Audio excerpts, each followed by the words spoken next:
I have a winner mentality, being able to go in practice and want to win every drill, want to do everything at perfection. I'm kind of perfectionist, so. Angel Reese just got exposed by ESPN, and honestly, the higher-ups are practically laughing at her so-called master plan for 2025.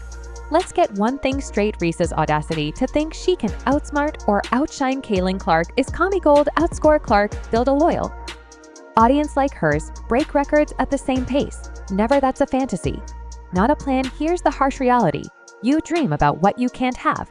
And for Angel, it's Caitlin Clark's greatness. Let me ask y'all this question: who the hell is Angel Reese? Reese isn't even in the same conversation. Clark is a once-in-a-century talent, a generational phenomenon, and Reese thinks she's going to take her place. You look at Angel Reese, stop it. She just seems as uncoordinated as a baby giraffe. Please, if Reese had even half the potential she claims, she wouldn't have wasted 2024 bullying Clark, trying to humiliate her in every petty way imaginable. Instead of proving herself, Reese proved one thing: she can't handle Clark's spotlight, let alone her legacy. You made some comments about Angel Reese. You called her garbage compared to Caitlin Clark. Yes. Sometimes we do play the race card too much, or when it's not necessary. Let's not pretend for 1 second that Angel Reese's latest antics are anything but a desperate grasp for attention. Ever since the 2023 NCAA championship, where her LSU team managed to snag the title, Reese has been acting like she's basketball royalty. She's not that. Game wasn't remembered for her brilliance. It was Caitlin Clark's undeniable skill that captured everyone's attention. Reese, she was the one flailing on the sidelines with a "you can't see me" gesture, hoping someone would care, and now Ray has the audacity to claim she's going to surpass Clark in the WNBA. Let's dissect this delusion, shall we? Is a forward, but the reason why it's a rival is not because of basketball. It's because Angel Reese is willing to chirp and talk that trash and then go on the court and back it up. And you know what it's got us doing? Watching Angel Reese. First, let's dive into Reese's so-called dominance in her rookie WNBA season. Reese averaged 13.6 points per game. Decent, right? Sure, if we're talking about high school stats. Caitlin Clark, on the other hand, casually dropped 19.2 points per game, leading rookies in scoring and proving she's not just good. She's generational. 6 points may not sound like much, but in professional basketball, it's the difference between being a superstar and just another player. Ray should take a seat and grab a notepad because she's got a lot to learn. This ain't racial. This is about sports. This is about athletic ability. You look at Caitlin Clark's game, who's very reminiscent of a Steph Curry based on her range and shooting the three. And let's not even get started on assists. Or actually, Clark racked up 8.4 assists per game in her rookie season, orchestrating her team's offense like a maestro conducting a symphony. Reese a pitiful 1.9 assists per game. 1.9 at this point. You'd think Reese might want to learn how to pass the ball instead of hogging the spotlight with mediocre results. But hey, who needs playmaking skills when you can just rebound and call it a day? Speaking of rebounds, let's give Reese a tiny bit of credit. Emphasis on tiny. She set a rookie record with 446 total rebounds, averaging 13.1 per game. Impressive on paper, sure, but let's be real, rebounding is basketball's equivalent of grunt work. It's essential, but it's not what makes you a legend. Clark, for all her scoring and playmaking responsibilities, still managed 5.7 rebounds per game. That's called being well-rounded, something Reese can only dream of.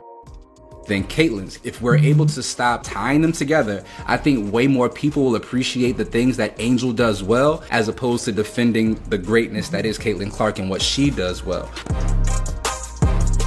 Now, let's talk about accolades. Caitlin Clark didn't just have a good rookie season, she obliterated the competition, walking away with the Rookie of the Year award like it was a foregone conclusion race. Oh, she was a finalist, which is just a polite way of saying nice try, better luck next time. And don't even get me started on all WNBA selections. Clark landed on the first team without breaking a sweat. Reese, nowhere to be found. Not first team, not second team, not even an honorable mention. It's like showing up to prom in a prom dress and not even getting a picture in the yearbook. And yet Reese keeps running her mouth about surpassing Clark. Sweetheart, you can't surpass someone who's lapping you on the court. Clark isn't just better, she's in a completely different league. Her basketball IQ Shooting range and ability to carry a team make her the real deal. Reese, on the other hand, seems more concerned with social media followers and sponsorship deals than actually improving her game. Yeah, angle that. Doubted right now, let's address the so-called rivalry. Some people are calling this the next Magic vs. Bird. Excuse me, that compared is an insult to Magic, and Bird Clark is out here rewriting the record books and elevating women's basketball to new heights. Reese is the sideshow, the person who showed up to a party uninvited and acts like they're the host. This isn't a rivalry.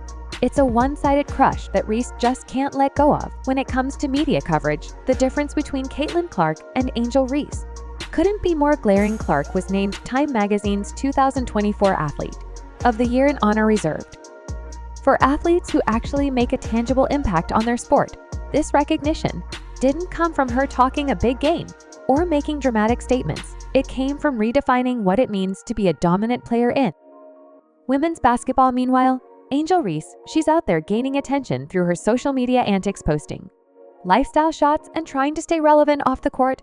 Let's be real, no one remembers the wnba's best players because of their Instagram filters.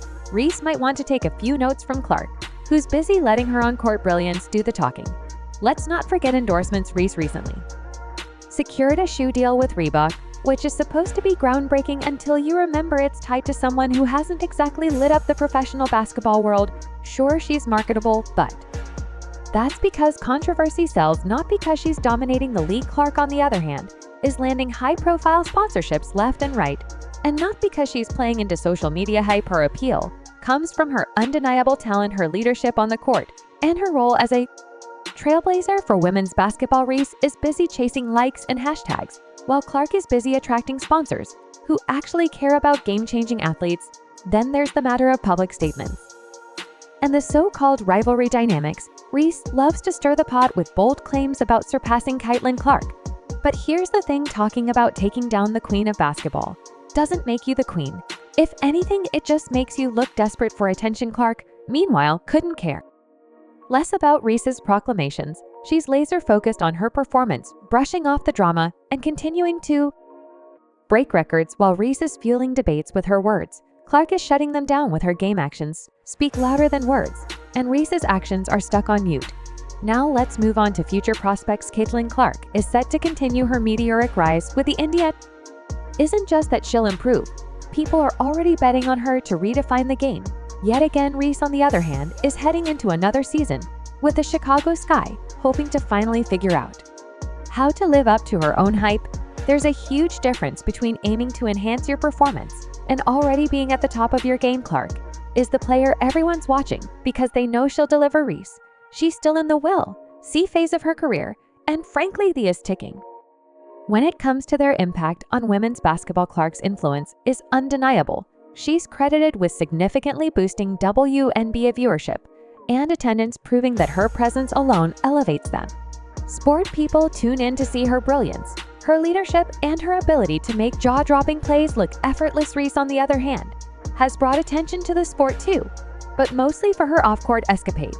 It's great that she's get people talking about women's basketball, but the conversation rarely centers around her skills. If Reese wants to be remembered as more than a headline generator, she needs to step up her game in a major way.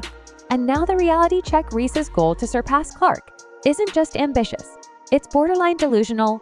Let's face it, Clark has set a benchmark so high that Reese would need a ladder just to get close. Clark's combination up scoring, playmaking, and leadership makes her the total package. While Reese still has glaring holes in her game, consistency isn't just a buzzword, it's the foundation of greatness, and Reese hasn't shown she can deliver it. Ambition is great, but ambition without the skills to back it up is just empty noise right now.